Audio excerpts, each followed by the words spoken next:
Varicocele হলে কি আপনি বাবা হতে পারবেন না? এই প্রশ্ন আজকে হাজার হাজার পুরুষের মনে একই প্রশ্ন। আজকে এই প্রশ্নের উত্তর আপনি জেনে যাবেন। প্রিয় বন্ধুরা, আমি ডাক্তার আল মাহমুদ, খিদমা হোমিও হলের পক্ষ থেকে আজকের এই স্বাস্থ্য পরামর্শমূলক ভিডিওতে আপনাকে জানাচ্ছি স্বাগতম। ভেরিকোসিল আমাদের কি ক্ষতি করে থাকে? একজন পুরুষের ভেরিকোসিল অর্থাৎ অন্ডকোষের রগগুলো যখন ফুলে যায়, যে বার্নিং হয়, যেটি মেডিকেলের ভাষায় বলা হয় ভেরিকোসিল, এই রোগ যখন হয় একজন পুরুষের, তখন তার ইনফার্টিলিটি দেখা দেয় কিনা, পুরুষ বন্ধ্যাত্ব রোগ দেখা দেয় কিনা, এবং সব ভেরিকোসিলই কি পুরুষ বন্ধ্যাত্ব রোগ দেখা দেয়, আর এটি কি কারণে বন্ধ্যাত্ব রোগ দেখা দেয়, এর কি সমাধান আছে, চলুন তা নিয়ে আজকে বিস্তারিত আলোচনা করা যাক। অনেকে মনে করেন ভেরিকোসিল রোগ দেখা দিলেই বন্ধ্যাত্ব রোগ দেখা দিবে, কিন্তু না, এই ধারণা ভুল। কেননা সব ভেরিকোসিলই বন্ধ্যাত্ব রোগ দেখা দেয় না, কিন্তু ভেরিকোসিল রোগের কারণে বন্ধ্যাত্ব রোগের দিকে আপনাকে অবশ্যই ধীরে ধীরে নিয়ে যাবে যদি আপনি চিকিৎসা নিতে দেরি করেন, অপারেশন করেন এবং আপনি অবহেলা করেন। মেডিসিন কিছুদিন খেয়েছেন, একটু উপকার পেয়েছেন, রেখে দিয়েছেন, আবার হচ্ছে, আবার খাচ্ছেন, আবার অনেক দিন পরে যোগাযোগ করছেন, ওষুধ খাচ্ছেন না, মানে এক কথায় অবহেলা করেন। রোগের সঠিক চিকিৎসা যদি না হয় তখন ইনফার্টিলিটির দিকে নিয়ে যায়, অর্থাৎ পুরুষ বন্ধ্যাত্ব রোগের দিকে নিয়ে যায়। যখন ভেরিকোসিল গ্রেড 2, 3 বা 4-এর দিকে চলে যায় এবং এপিডিডাইমাল সিস্ট রোগ পর্যন্ত দেখা দেয়, তখন ভেরিকোসিল থেকে বন্ধ্যাত্ব রোগের দিকে রোগীদের নিয়ে যায়। এমন অনেক রোগী আমি আমার চেম্বারে দেখেছি যাদের বন্ধ্যাত্বজনিত সমস্যা দেখা দিয়েছে, উনি জানেনই না যে ওনার ভেরিকোসিল রোগ হয়েছে। অন্ডকোষের রগগুলো ফুলে গিয়েছে, কেঁচুর মতো হয়েছে, সেখানে অক্সিজেন ঠিকমতো পাচ্ছে না, ব্লাড সার্কুলেশন ঠিকমতো হচ্ছে না, এমনকি ইনফেকশন হয়ে গিয়েছে, উনি জানেন না। যখন বিয়ে করেছে 2 বছর বা 3 বছর হয়েছে, বিয়ে করার পরে বাচ্চা হচ্ছে না, তারা বাচ্চা নেওয়ার জন্য চেষ্টা করছে যে তারা বাচ্চা নেবে, কিন্তু কোনোভাবে বাচ্চা নিতে পারছে না। যখন ডাক্তারের কাছে যায়, ডাক্তারের কাছে যাওয়ার পরে যখন ডায়াগনোসিস করি আমরা, পরীক্ষা নিরীক্ষা করার জন্য যখন আলট্রাসোনোগ্রাফি দেই বা আর অন্যান্য যে পরীক্ষাগুলো রয়েছে, এগুলো দেওয়ার পরে আইডেন্টিফাই করতে পেরেছি যে তার ভেরিকোসিল রোগ মূলত হয়েছে, আর এই জন্যই তার বন্ধ্যাত্বজনিত সমস্যা দেখা দিচ্ছে। সো বুঝতেই পারছেন, ভেরিকোসিল রোগ দেখা দিলেই যে আপনার বন্ধ্যাত্বজনিত সমস্যা শুরুতেই দেখা দিবে বিষয়টা এমনও না। আবার ভেরিকোসিলকে অবহেলা করবেন, অবহেলা করে থাকবেন, বন্ধ্যাত্ব সমস্যা আপনার দেখা দিবেই না, এমনও কিন্তু বলা যাচ্ছে না।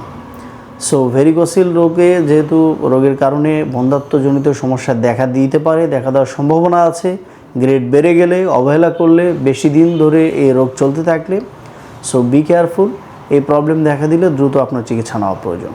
চলুন বন্ধুরা, আমরা এখন জানবো যে এই প্রবলেম দেখা দিলে মূলত কী কারণে বন্ধ্যাত্বের দিকে একজন পুরুষকে নিয়ে যায়, বন্ধ্যাত্ব সমস্যা দেখা দেয়। যখন এই রোগ দেখা দেয়, অন্ডকোষের তাপমাত্রা অনেক বেড়ে যায়, সারাক্ষণ গরম বোধ হয়, ভার বোধ হয়, এছাড়া অন্ডকোষে ঠিকমতো অক্সিজেন পৌঁছে না এবং ব্লাড সার্কুলেশন, রক্ত সঞ্চালন সঠিকভাবে হয় না। কেননা শুক্রাণু উৎপাদনের জন্য আপনার যে শুক্রাণুগুলো তৈরি হবে, তার জন্য অন্ডকোষের সঠিক তাপমাত্রা কিন্তু খুব বেশি প্রয়োজন। আপনি কিভাবে বুঝবেন যে আপনার এই সমস্যা হচ্ছে? আপনি সন্তান নেওয়ার জন্য চেষ্টা করছেন, কিন্তু কোনোভাবেই আপনার সন্তান হচ্ছে না, অথবা আপনি সিমেন টেস্ট করেছেন, কোয়ালিটি খুবই খারাপ এবং শুক্রাণু না থাকা বা শুক্রাণু পরিমাণ কমে যাওয়া। অনেক রুগী আছেন যে আমাদের চেম্বারে আসে, অনেক রুগী চেম্বারে এসে বলেন যে আমার এই প্রবলেমগুলো হয়েছে, পরবর্তীতে তাদের আলট্রাসোনোগ্রাফি করে দেখা যায় যে তাদের ভেরিকোসিল রোগ হয়েছে। এই আর্লি স্টেজে যেই রুগীরাই দ্রুত চিকিৎসা নেয়, শুরুর দিকে চিকিৎসা নেয়, তাদের খুব তাড়াতাড়ি ভালো হয়ে যায়। কিন্তু যখন গ্রেড 2 বা 3-তে চলে যায়, তখন সারতে অনেক সময় লাগে, ধৈর্য ধরে তখন মেডিসিনগুলো খেতে হয় এবং বন্ধ্যাত্বের দিকে নিয়ে যায়, এই জন্য সময় বেশি লেগে যায়। সময় মতো চিকিৎসা নিলে এই রোগ থেকে আপনি সুস্থতা লাভ করতে পারেন। এই রোগ থেকে সুস্থতার জন্য অবশ্যই আপনার একজন চিকিৎসকের ফলো আপে থাকতে হবে এবং নিয়মতান্ত্রিক জীবনযাপন আপনাকে মেনে চলতে হবে। নিয়মিত আপনাকে যে নিয়মকানুনগুলো রয়েছে, ভেরিকোসিল রোগ দেখা দিলে রোগীদেরকে যে অ্যাডভাইসগুলো করা হয় সেগুলো মেনে চলতে হবে। আর অবশ্যই সঠিক চিকিৎসা প্রয়োজন, সঠিক মেডিসিন সঠিক সময়ে সেটি যদি প্রয়োগ করা হয়, আপনি সেবন করেন, চিকিৎসা নেন, অবশ্যই সুস্থ হতে পারেন। হোমিওপ্যাথি চিকিৎসার মাধ্যমে বিনা অপারেশনে এই রোগ থেকে আপনি সুস্থ হতে পারবেন।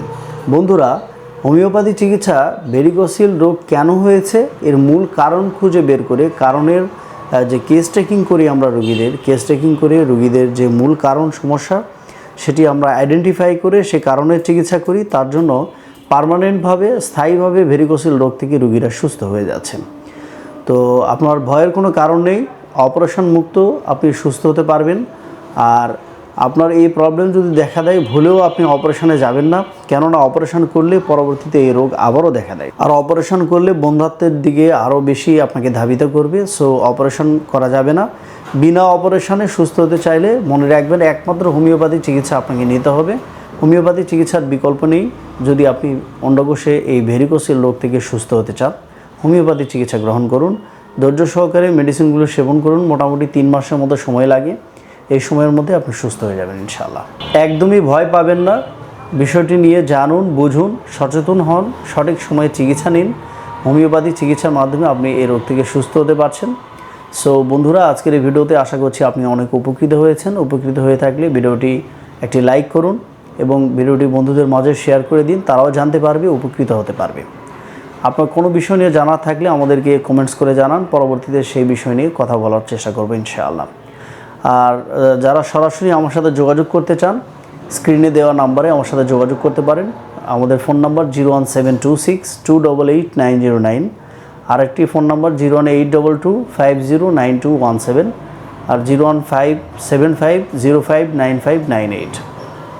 এই নাম্বারগুলোতে আপনি সরাসরি কল করতে পারেন। আর সরাসরি দেখা করতে চাইলে আমার চেম্বার জেলা নওগাঁ, মুক্তির মোড়, পার্কের গেটের সামনে, খিদমা হোমিও হল। আর যারা ঢাকা বা ঢাকার আশেপাশে অবস্থান করছেন, ঢাকায় দেখা করতে চান, ঢাকায়ও আমার আরেকটি চেম্বার আছে, সেটিও খিদমা হোমিও হল নামে। ঢাকায় চেম্বারের ঠিকানা ঢাকা মালিবাগ সিআইডি অফিসের সামনের বিল্ডিং, 3য় তলায়।